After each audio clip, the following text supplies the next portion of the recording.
Bonjour et bienvenue dans cette capsule où on va parler aujourd'hui d'une controverse qu'il y a eu jadis entre Aristote et quelques siècles plus tard Galilée.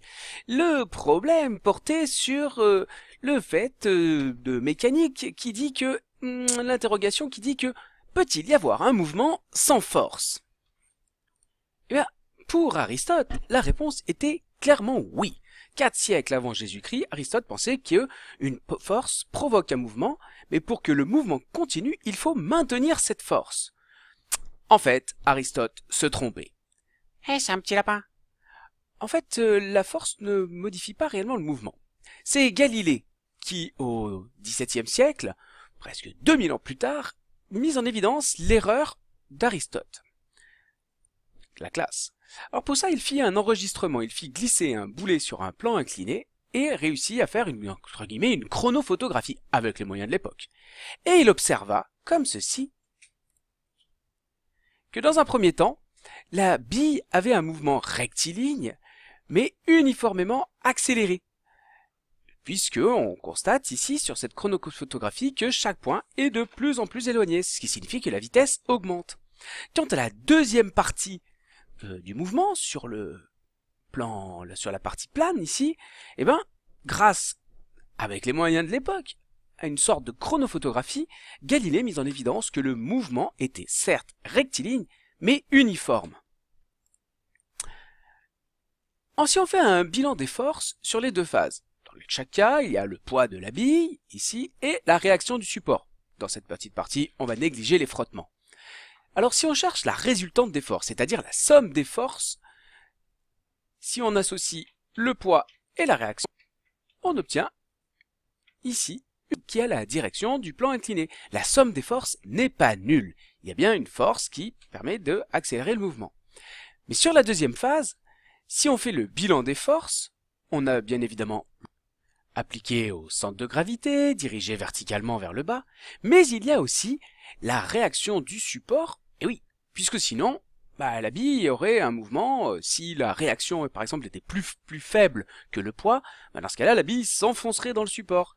Et inversement, si le poids était plus faible que la réaction, la bille aurait un mouvement vers le haut. Alors comme la bille a un mouvement rectiligne et parfaitement horizontal, c'est que ces deux forces se compensent parfaitement. C'est ce qu'on peut voir ici. Si je cherche la résultante des deux forces, en additionnant ces deux forces, j'aurai donc une résultante nulle.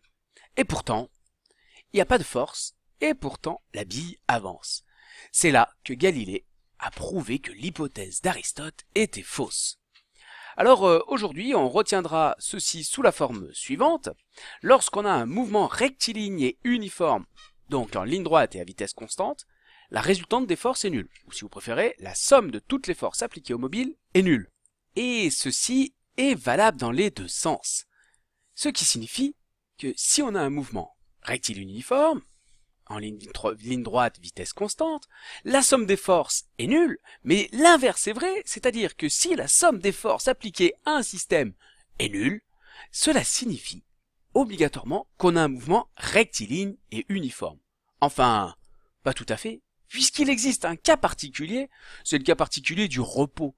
En fait, le repos est un mouvement rectiligne et uniforme, comme les autres, ou enfin presque.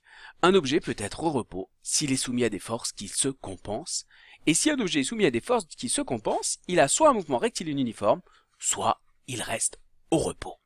Mais finalement, c'est quelque chose que vous connaissez déjà. Regardez, lorsque vous faites du vélo, si vous arrêtez d'un seul coup de pédaler, vous ne vous arrêtez pas instantanément. Votre vélo continue à avancer. Et pourtant, vous êtes soumis à des forces qui compensent, puisque ici, comme tout dans la situation précédente, la réaction du support de la route compense le poids. Et pourtant, vous ne portez plus de force de propulsion, et pour autant, vous ne vous arrêtez pas net, c'est l'inertie.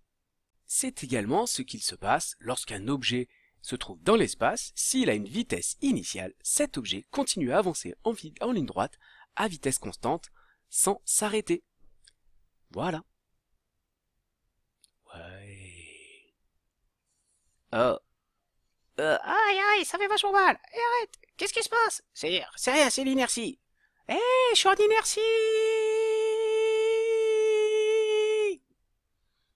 Dans cet exemple, vous pouvez constater que le cosmonaute est en mouvement rectiligne uniforme, et pourtant, il est dans l'espace, il n'est soumis à aucune force. Voilà, j'espère que cette petite capsule vous aura permis d'en savoir un petit peu plus sur le principe d'inertie. N'oubliez pas de remplir votre questionnaire en ligne, et moi je vous dis à plus en classe!